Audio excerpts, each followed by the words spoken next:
anong pagkakataon hindi maaaring mag-overtake? A. Tuwing gabi. B. Kung umuulan. C. Sa blind curve. Ang tamang sagot, letter C, sa blind curve. Ayon sa RA 4136, ang student driver's permit ay dapat hindi bababa sa edad na A. 16 na taong gulang. B. 18 na taong gulang. C. 20 na taong gulang. Ang tamang sagot ay A. 16 na taong gulang. Ano ang maximum at pinahihintulutan lapad ng saddlebox o bag? A. 14 na pulgada mula sa magkabilang gilid. B. 16 na pulgada mula sa magkabilang gilid. C. 18 na pulgada mula sa magkabilang gilid. Ang tamang sagot, A. 14 na pulgada mula sa magkabilang gilid. Ano ang dapat gawin kapag nagmamaneho sa highway na may maraming lubak? A. Bilisan ng takbo. B. Bagalan ng takbo. C. Palaging lumipat ng daan o lane. Ang tamang sagot ay B. Bagalan ng takbo. Ang busina ay para sa A. Pampagising. B. Ingay. C. Magbigay babala para makaiwas sa disgrasya. Ang tamang sagot ay letter C. Magbigay babala para makaiwas sa disgrasya.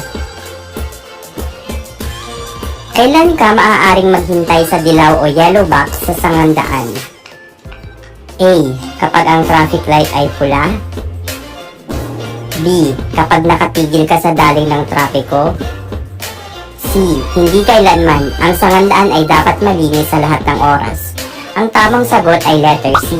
Hindi kailanman. Ang sangandaan ay dapat malinis sa lahat ng oras. Kung higit sa isang driver ang dumating sa four-way stop, sino sa kanila ang may karapatan sa daan? A. Ang driver na unang dumating sa siyang unang dapat na umandar. B. Ang driver pa na huling dumating ang siyang unang dapat na umandar. C. Ang driver na higit sa malaking sasakyan ang siyang unang dapat umandar. Ang tamang sagot ay letter A. Ang driver na unang dumating ang siyang unang dapat na umandar. Ang driver ay nararapat na laging magbigay ng daan sa mga sasakyang may blinkers at sirena na nakabukas dahil sila ay A. Malalaking sasakyan. B. Maliliit na sasakyan. C. Sasakyang tumutugon sa gipit sa nakalagayan or emergency. Ang tamang sagot ay letter C. Sasakyang tumutugon sa gipit na kalagayan or emergency. Sino ang may prioridad sa intersection kung may dalawang sasakyan na dumating? A. Ang sasakyang nasa kaliwa ang prioridad. B. Mga prioridad ang higit na malaking sasakyan. C. Ang sasakyang nasa kanan ang may prioridad. Ang tamang sagot ay letter C. Ang sasakyang nasa kanan ang may prioridad. Kung liliko pa kanan, nararapat na A. Bagalan ng takbo, manatili sa pinakalabas na bahagi ng daan at mag-signal upang lumiko sa kanan. B. Manatili sa kaliwang kalsada at mag-signal upang lumiko sa kanan 15 metro bago lumiko. C. Manatili sa kanang daan at ng kalsada at mag-signal upang lumiko sa kanan 30 metro bago lumiko. Ang tamang sagot ay letter A. Bagalan ng takbo, manatili sa pinakalabas na bahagi ng daan at mag-signal upang lumiko sa kanan. Ang traffic sign na no stopping ay nangangahulugan na A. Maaari kang huminto sandali kung magsasakay o magbababa ng pasahero ng mabilis. B. Hindi maaaring huminto maliban kung tatanggap ng tawag. Letter C. Hindi ka maaaring huminto maliban kung pinahihinto ng traffic enforcer. Ang tamang sagot ay letter C.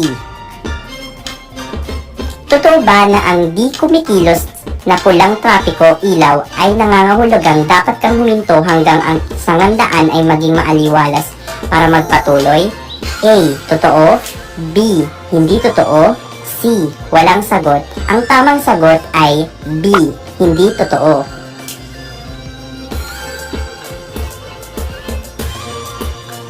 Ayon sa mga sumusunod, alin ang hindi ipinagbabawal ng Anti-Distracted Driving Act? A. Pagbabasa ng e-books o email. B. Pagpapadala at o pagbabasa ng mensahe mula sa iyong mobile device.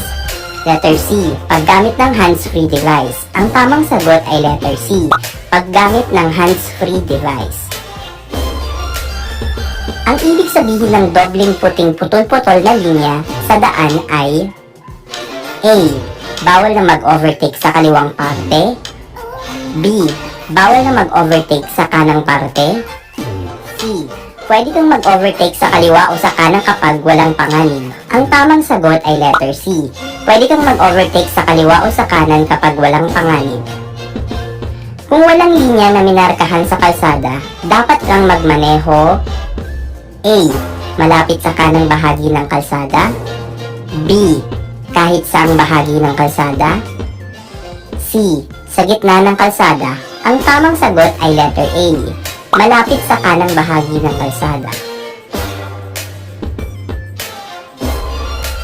Ano ang nararapat mong gawin kung ikaw ay umiinom ng mga gamot na maaaring makaapekto sa iyong pagmamaneho? A. Humingi ng payo sa doktor bago magmaneho. B. Magmaneho lamang kung may kasama na lisensyadong driver. C. Limitahan ang pagmamaneho sa umaga. Ang tamang sagot ay letter A. Humingi ng payo sa doktor bago magmaneho. Ang bilis ng takbo ng sasakyan ay maaaring nakadepende sa A. Pagiging roadworthy ng mga sasakyang minamaneho. B. Kakayahan ng driver. C. Lahat ng nabanggit. Ang tamang sagot ay letter C. Lahat ng nabanggit.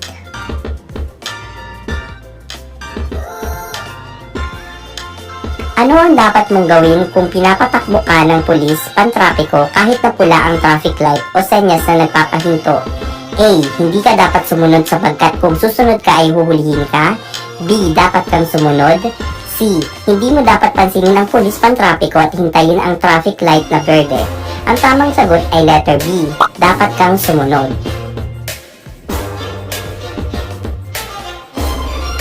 Ano ang ibig sabihin ng paunang babala sa pagtawid sa riles? A. Upang bigyan ng abiso ang bilis ng motorista. B. Para balaan ng motorista na hindi sila maaaring pumarada kahit kailan. C. Para balaan ng motorista na may level ng pagtawid sa riles sa unahan. Ang tamang sagot ay letter C. Sa panahon ng pagkakasakit, ang iyong kakayahan sa pagmamaneho ay maaaring humina. Nararapat na ikaw ay A. Uminom lamang ng mababang dose ng maaaring uri ng gamot sa lahat ng panahon para masigurado ang kaligtasan. B. Laging bisitahin ang iyong doktor bago magmaneho lalo na sa mahahabang biyahe. Letter C. Maging malusog sa pangangatawan at pag-iisip at huwag magmaneho pagkatapos uminom ng gamot. Ang tamang sagot ay letter C.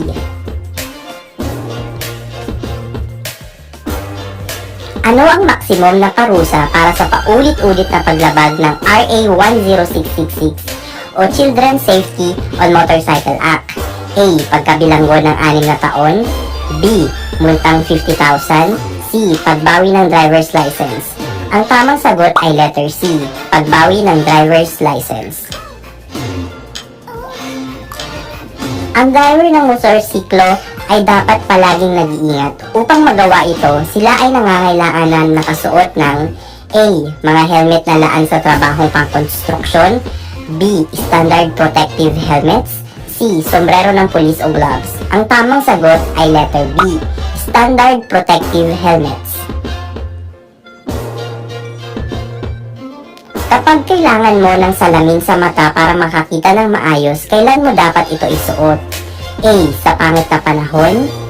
B. Sa mabigat na daloy ng trapiko. C. Kapag nagmamaneho. Ang tamang sagot ay C. Kapag nagmamaneho.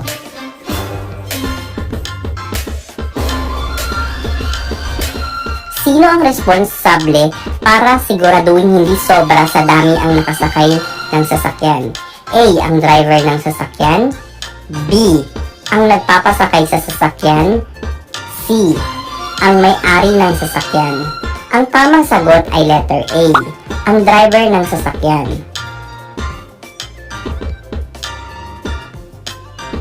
Ang mga signal sa pagliko ay dapat gamitin: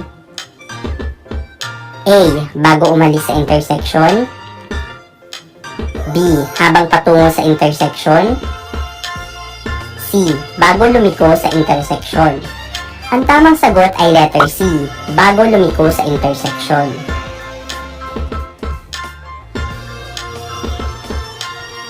Ang U-turn ay ginagamit para baguhin ang direksyon. Alin sa mga sumusunod ang pinapayagan? A. Kung saan walang U-turn sign na nakalagay. B. Sa one-way na kalye. C. Kung walang sasakyan na paparating sa kabilang panig na magre-resulta ng sagabal o masamang aksidente. Ang tamang sagot ay letter C. Walang sasakyan na paparating sa kabilang panig na magre-resulta ng sagabal o masamang aksidente. Ano ang magiging resulta ng hindi pagpatay ng signal light matapos lumiko mula sa intersection? A. Makakapagpalito ito sa lahat ng mga nasa daan. B. Makakapagpalito ito sa lahat ng mga motorista. C. Makakapagpalito sa mga tagapatupad ng batas pantrapiko. Ang tamang sagot ay letter A. Makakapagpalito sa lahat ng mga nasa daan. Alin sa mga sumusunod ang gawaing paglabag sa pavement marking? A. Pagbusina. B. Biglaang pagbagal ng takbo habang naka-birthday ang ilaw. C. Paghinto at pagbaba ng mga pasahero sa tawiran ng tao. Ang tamang sagot ay letter C. Paghinto at pagbaba ng mga pasahero sa tawiran ng tao. Ano ang dapat gawin ng isang driver kung siya ay dadaan sa isang kalye na maraming tao na tumatawid? A. Bagalan ng takbo, maging alerto o maingat. Tignan kung ligtas ang pagdaan. B. Magpatuloy sa normal na bilis ng takbo. Letter C. Bumusina at pailawan ang mga headlights. Ang tamang sagot ay letter A. Bagalan ng takbo, maging alerto o maingat at tignan kung ligtas ang pagdaan. Ang traffic light ay nagpalit mula sa berde pa dilaw habang pasangandaan ka. Ano ang dapat mong gawin? A. Magpatuloy lang sa iyong kasalukuyang bilis. B. Huminto kahit na nasa sangandaan. C. Huminto bago magsangandaan. Ang tamang sagot ay letter C. Huminto bago magsangandaan. Ang pagmamaneho ng higit na mabilis sa itinakdang bilis ay A. Pinapayagan lamang kung mag-overtake sa isa pang sasakyan. B. Pinapayagan lamang kung ibang sasakyan ay magpapatakbo ng higit na mabilis na itinakdang bilis. C. Ito ay pinagbabawal ng batas malibang na lamang kung may emergency. Ang tamang sagot ay letter C. Ito ay pinagbabawal ng batas malibang na lamang kung may emergency. Magkano ang parusa para sa pangalawang opensa ng RA 10666 or Children's Safety on Motorcycle Act of 2015?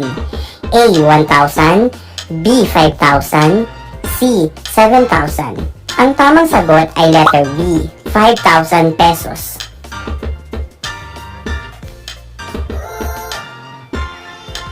Paano ka naapektuhan ng alak? A.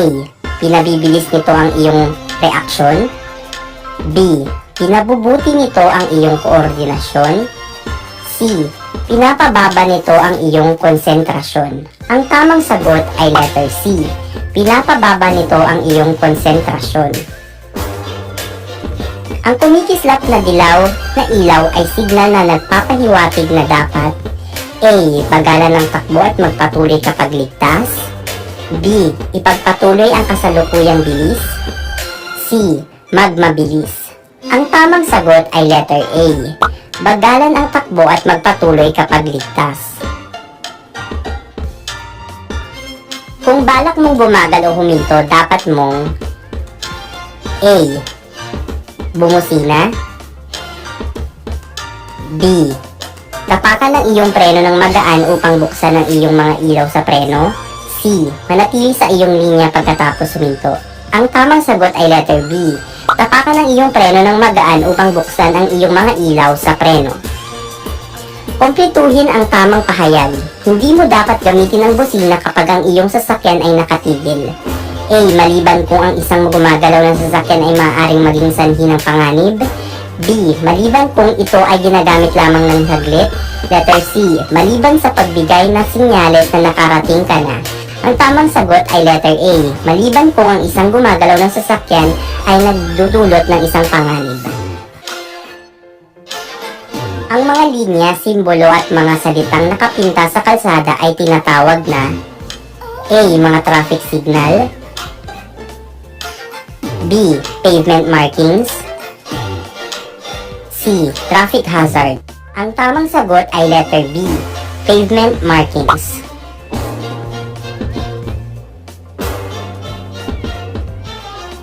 Ang kulay berdeng traffic light sa intersection ay nangangahulugang A. Pinahihintulutang tumawid ang mga tao sa lahat ng tawirang pantao. B. Hindi pinapahintulutang tumawid ang mga tao sa lahat ng tawirang pantao. C. Ang mga sasakyan sa kabilang kalsada ay nakahinto. Ang tamang sagot ay letter C. Ang mga sasakyan sa kabilang kalsada ay nakahinto. Sa anong pangyayari maaaring pumarada sa harapan ng pasukan ng ospital?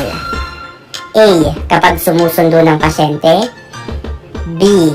Wala. C. Kapag empleyado ka ng hospital. Ang tamang sagot ay letter B. Wala.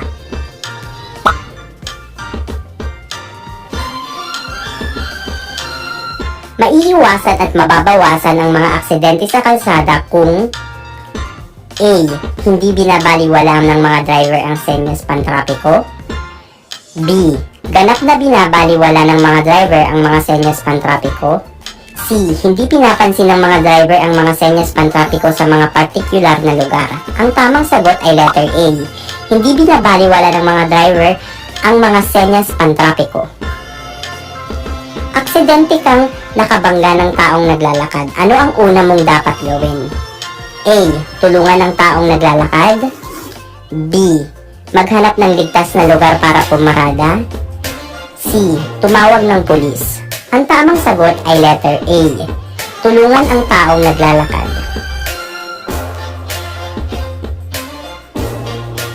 Ang sasakyan ay nakaparada kapag A.